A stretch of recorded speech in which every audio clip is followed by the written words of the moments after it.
What's up, guys? BTBS here, and welcome back to Feed the Bitches. Ching ching ching ching ching ching ching ching ching ching ching ching. I love these things; they are so cool. Let's see what's been going on. Well, I've been doing a little bit of work around the little base-a-rooney here.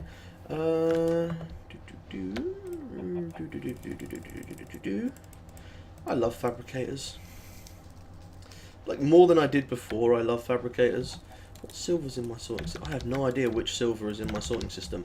I've upgraded and made some fixes to my sorting system. So, right now, it should never get backlogged because of the way I've built it. So I've got an overflow area over here. Okay, so it's a different silver. How am I going to get most of my silver? Probably... yeah, I'd guess probably this silver would be my most common. Yeah. We currently don't have an ore dictionary installed.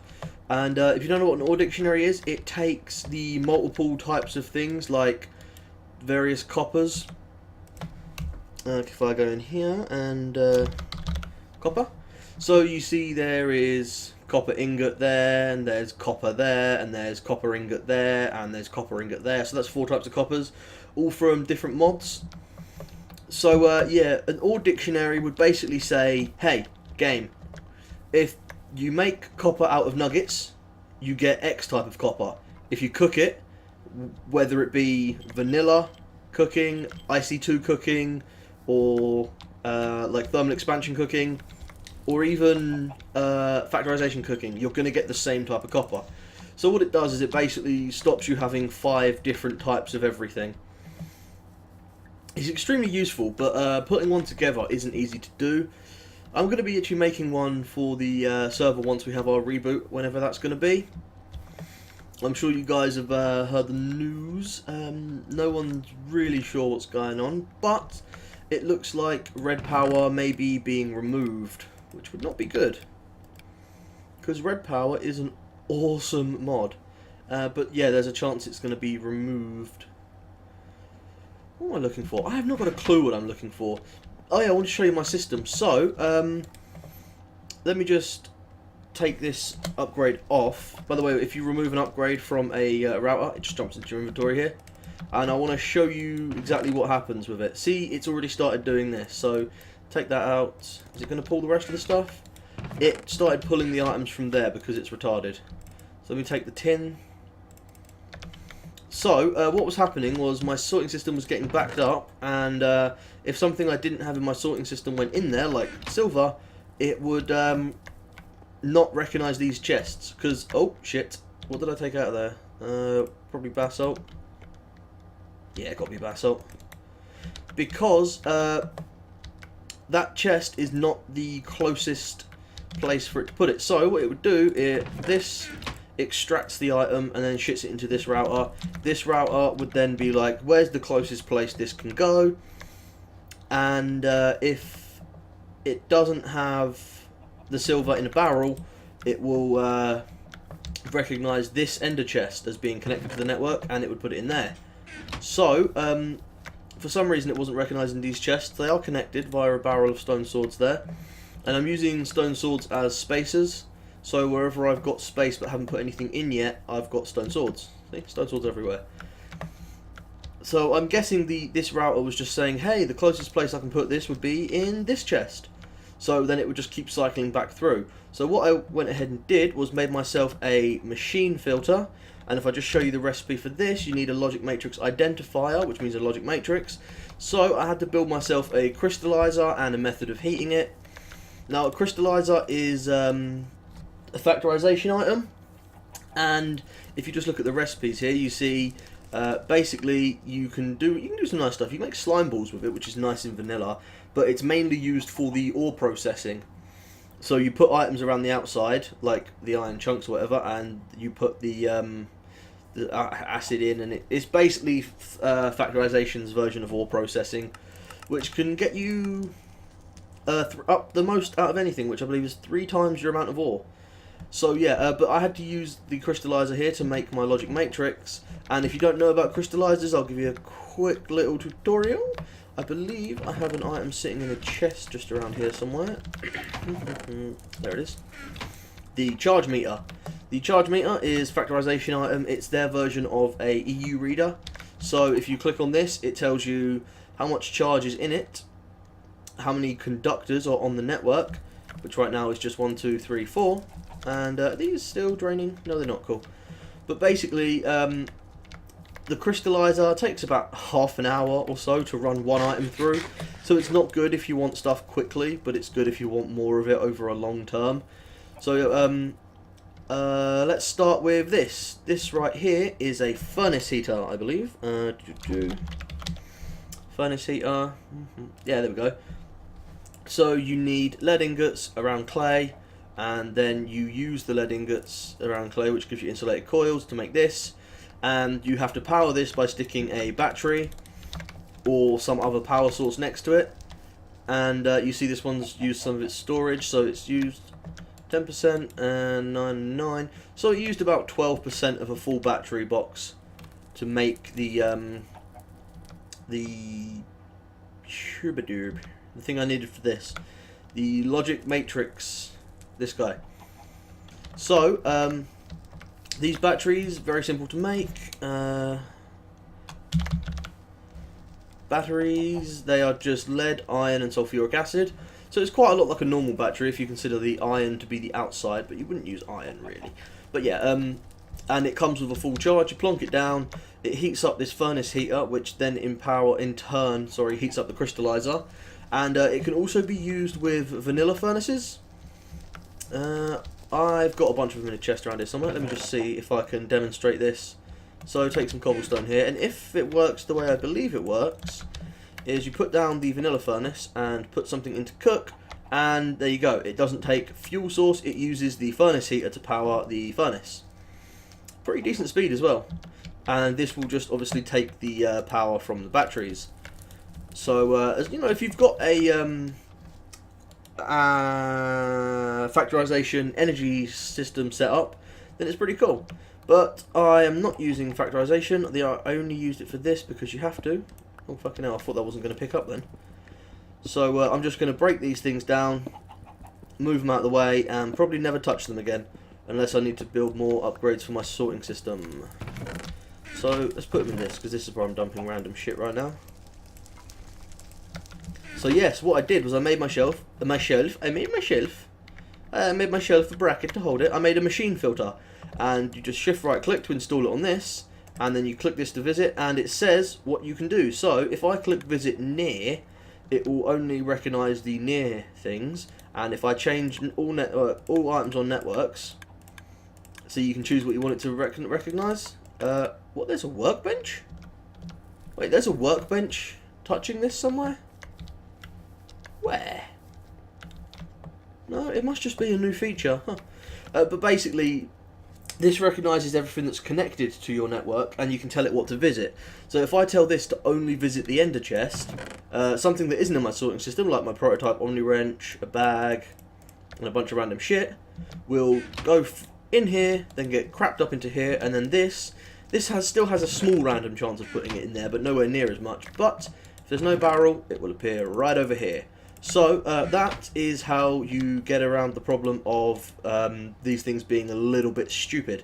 So you just go into you make a machine filter, tell it only visit the ender chest, and if you've got multiple ender chests on the network, like say I had another ender chest over here to take, I don't know, overflow cobble away, which I might actually want to do, I could just have another ender chest here that was just like filled with cobble, and there was, I don't know, like a red power system on the other end. I don't know.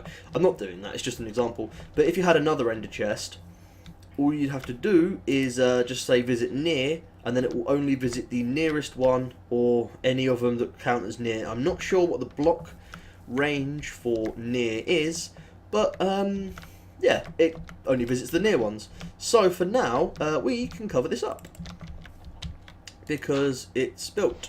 I only have 3 dirt, so yeah, well done, right there, smart. There we go. So if I just show you my sorting system quickly, we've got ores and native ore clusters. Then we've got the ingots, the nuggets, including corrupteds. Then we've got gems, dusts, coal, zirconium, even diamond shards there. There's a bug right now where factorization items are only saying the number of them in the barrel for some reason. Not a clue. Then we have wood, so it's log, plank, and sapling. And then down the bottom, silver woods and great woods. Then I've just added in the mangrove and the twilight oak woods there. I'm going to put rubber wood, sapling, and then probably sticky resin down the bottom. I've added in the shimmer leaf and cinder pearls. These are my beehives. This one at the end is waiting for an ender hive. Then over here, this is the wall of Thorncraft. So we start off with the shards, the brain, various Thorncraft items which I can manufacture in massive quantities basically. Including bow ties and spectacles, golem animation cores, and then we have the nuggets from Thorncraft, which if you don't know about, if you recipe, no, it won't come up with a recipe, but basically the nuggets are the bonus things you get from the infernal furnace over here. So like, I've got like a shitload of beef nuggets in here. When you cook something with these on, you get the random chance for nuggets. But there's also something else you can do with these nuggets, which is quite nice actually. If I can just find the right item here. There we go, sugarcane. So if you take sugarcane, and what you're going to want to do is have a pork, a chicken, and a beef nugget. I want to remove those, and then a piece of sugar. And if you mix those, bang, that's a triple meat treat. Triple meat treat, it's okay food. Those nuggets can be eaten on their own, and they're eaten at a slightly faster rate than normal food as well, which is nice. But the triple meat treats here heal around 3 hunger, I think. They don't have an extremely high saturation level, but you can eat them when you're not hungry, because they give you a 5-second regeneration effect, which is quite nice. And seeing as you know, you're going to get these nuggets as a byproduct, you might as well make them. They look kind of disgusting. I mean, don't get me wrong, I like the idea, but they look kind of really fucking grim. So yeah, that's the wall of Thorncraft, and there's even, you know, a couple of spaces on there. Might move some things around, you never know. I do like how animated blocks have the animated textures when they're in there, like the arcane bellows. And in case you're wondering, you can't put the arcane bellows in there because all it does is try to place them. So what you have to do is put them in the sorting system when that's the only available option. Bonk. And then they should appear back here. There you go. Oh, fuck. That's okay. There you go. They'll pop straight back there. No! Bollocks. They probably jumped into there. Yep, I did that exactly the wrong time. Oh my god, I'm such a derp sometimes. Right, in the sorting system and appear there. Thank you. So you can also see the relative speed of the sorting system there.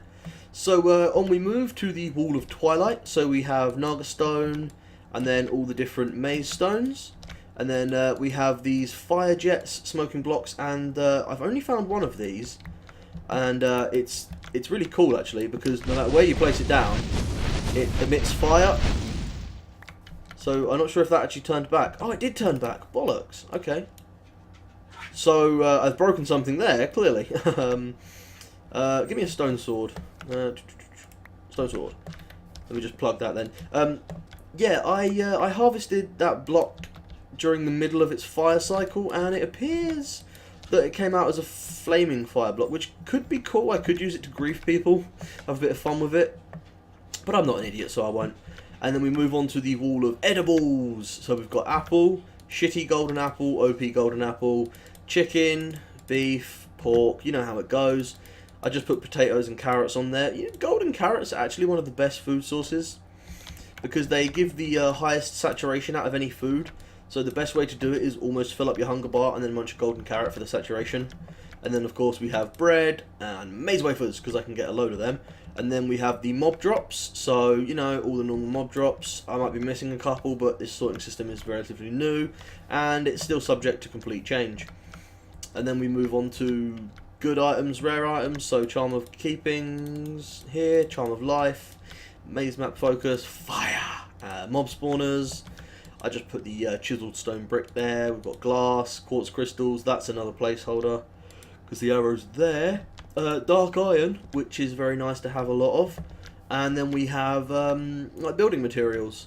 I didn't really plan this out. I just sort of winged it. Would you say winged it or wung it? Oh, you say I'll wing it. But would you say, I just winged it? But then I have my ender pouches and ender chests I got made there as well. Just give me a little more room around the base here. So yeah, that is my sorting system. Probably not going to be the final iteration. I'm probably going to move it underground, or encase it in several layers of warded stone. Because as you can see right... Why is this door always fucking open? As you can see right here, I am missing a barrel and a little golem.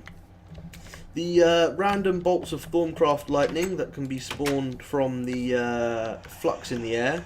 Shut up, brain in a jar. Yeah, ain't fucking moaning now, are ya? The random bolts of Thorncraft lightning, which can be spawned from the flux, apparently have the ability to go through solid, not only solid things, but warded as well. They can go through warded. I've told you guys this before, but I just want to moan about it again. But yeah, they have the ability to go through warded glass, which I can't even break if I'm not using a wand. And yet it has the ability to travel through and destroy blocks, such as my barrel, and kill my golem, because he just happened to be near it. So yeah, I'm getting fucked on a daily basis. I feel like a hooker, only no one's paying me. So yeah, I'm probably going to move this system underground, because if I had a bolt of lightning hit, say, this line here, and I lost all of these shards, and the barrels, and the extra dimensional upgrades as well, I wouldn't be happy. Oh, this just calms me down. The texture on this block is just so unique. Not really seen another block like it, to be honest. It's a really nice texture. And then you've got this as well, the arcane stone block, which has got a quite unique texture, and has the nice ability of being able to be used for beacons. Because a lot of people don't know that. If you're building a beacon, you know, if you're so vanilla-ly inclined, you can use the arcane stone blocks as the beacon base instead of like gold, emerald, diamond or iron blocks. And these are extremely much more easier to make. Yes, because I English very good. I English rail. Yeah, very, very well. So, yeah, I've been doing a little bit of Thorncraft work, getting me some gold, and I did have a lot more iron. Ooh, I have a non-significant number of iron. Yeah, what was it? I was doing some Thorncrafting. If anyone's wondering, you can turn gold nuggets into iron nuggets. So 1, 2, 3, 4, 5, 6, 7. At a very nice conversion rate. All I need is a bucket. And why the hell do I still have that on me? Yes. That's 7. I actually only need 6.5 though. Of course it goes up there. There we go. So I need a bucket quickly just to show this. If you're thinking of doing mass production work, it comes in very handy. Oh, come on, there must be a fucking bucket around here somewhere. Oh, I need to sort all these chests out as well, get them all integrated into the storage system. What's this chest? That is red alloy wire. I had to resort to using some of that because once you've started using it, it's really hard to stop. Right, make me a bucket. Get rid of that. There we go, make me a bucket. Yep, that's totally what I wanted to do. Now I just need me a wand. And, right, so, if you do 1, 2, 3, 4, 5, 6 and a half, that gives you 416. The maximum your wand can do is like 420 or something like that, so you can put a little bit more in there. But ding, with the 5% minus in cost, because I've been using the Thorncraft goggles. Oh yeah, I'm back at Seraph's place. I've been helping him out as well. Yeah, with the 5% minus, I'm able to make, you know, exactly the same amount of iron nuggets in a split second, basically. But then you don't generally want to be recharging your wand from over near your own base. I didn't know he had the sound of a cart on rails. Interesting. Yeah, you don't want to be recharging your wand by your own Thorncraft base, because that's never going to end well. So what I generally do is I just run north also, like I did on my single player series, but in single player I would fly. I just go north and just keep on going. And I'm pretty much just doing the same thing here. I was talking to Seraph earlier, and he said it's totally cool. I can go exploring around his base, because I've been custom building aura nodes again, and that takes a lot of silverwood saplings. Ooh. And I am pretty much out of silverwood saplings, and I believe I'm also out of ender pearls. Yes, because my guy is dead. He's not refilling my chest. Ow. Should have probably started using my sword a little bit sooner there. Looks like I got a little bit of lag. Fucking Metal Mosher keeps coming on, turning on quarries and shit, and then leaving. He's such a bastard. Yeah, he's got quite a nice area out here. There's a lot of trees in this one little strip. I assume he planted them for like saplings or something, and then just didn't bother getting rid of them once he built his tree farm. Oh, he's got oil as well. Nice. Not for me. I have literally no use for it. I don't even have a method of collecting it, really. Where's the entrance to his base gone? Bollocks, I'm lost. Oh! It's sheep. Right, okay. Fucking sheep. Some certain noises get you a little bit on edge. Ah, there's my portal over there. You guys know about that, don't you? If you equipped your portal gun, I don't know if I can show you a little bit better. See the trunk of that? See that shape? Right there. That is my portal. And if you equip the portal gun that made the portal, then the portal appears through... Ah, fuck off. The portal appears through blocks, so you can just find your way back to wherever it was. So yeah, Metal Mosher and Seraph have both been going quite hardcore on bees, as you couldn't tell from the lovely flowery landscape. And the thing about bees, if you've got them on a server permanently chunk loaded, they are overpowered as fuck, because they will just produce constantly, infinitely, never stop. Especially, if you've got them in a system like this, you know, items in inventory, energy pulsar, and that's actually something I could very easily do. Especially with golems, they could make it relatively easy to do huge amounts of bees quite easily. So yeah, I am probably gonna, so I'm gonna end the video now, well, in a second. So I just want to show you this quickly. I needed pigs for triple meat treats, so I just set up a simple little system here, red alloy wire to turn it on and off, and they just go down to low enough health that I guarantee to kill. Oh, that is a horrible sound. Oh, you know what, I have to hear what that sound sounds like when there's more pigs. So yeah, this is just set up that they're high enough to keep to full and take some damage, just so that I can go in there and guarantee myself a kill, even if my sharpness doesn't kick in. So yeah, I've been growing my aura nodes. Like this one, I just wanted to boost up above 1200. This one got to 1024, and I couldn't bring myself to grow it anymore, because that is quite a significant number in computing. Binary, base code binary, and over here, this one got to exactly 1200. So yeah, I'm still using the crystals to overcharge these. They still seem to overcharge in a line, which is interesting. No idea what causes that. But because this entire area is chunk loaded, it's only 25 chunks. So if you just look on the map, go 2 chunks. Is it 2 chunks up? Yeah, 2 chunks up, down, left, and right from the chunk I'm in, and that's what's loaded. So this is just loaded here. All of these aura nodes are just within the chunk load boundary. So even when I'm not here, like, I can go sleep for the night, and then these crystals will continue overcharging. But I will generally log on to a few wisps. So it's not the biggest problem, but it can be a bit of a problem. Now, where are these pigs gone? Because I want to hear the sound of me murdering loads of pigs at once.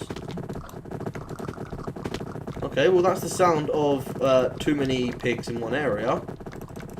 So listen carefully and see if you can hear the squeal. Nope, too many still. And my hunger is now just raped to buggery. What happened to all my food? And I really need to replace the golem that was here to refill my bag. I didn't realise quite how much my life depended on him. Like my ability to travel and everything like that. So yeah, let's just finish off these pigs, shall we? Oh, that's horrible sound. Ooh. Swish. Swish. I love this sword for mob hunting. Especially if you need like loads of the mob drops. Simply because that's what, 7? Yeah. Simply because this sword gives a very, very decent amount of mob drops because of the looting effect on it. Shut up, brain in a jar. I don't give a fuck about you. You're not. There's nothing in you. Stop moaning. So yeah, I think I'm going to end that episode there on what a nice little genocidal note. Yeah, I'm going to leave it there for now. So thanks for watching, guys. I hope you've enjoyed the episode. If you've got any suggestions for my sorting system, I'd love to hear them. I'm going to try and do some collaborative videos with some of the guys soon, and we hopefully kill the Ender Dragon pretty damn soon as well. I'm feeling pumped. I'm ready for it, man. I'm ready. I've got my full Thorncraft armor. Anyway, I'm ending the video now. So, yeah, thanks for watching, and peace in. Yeah, that's right. Peace in. Deal with it.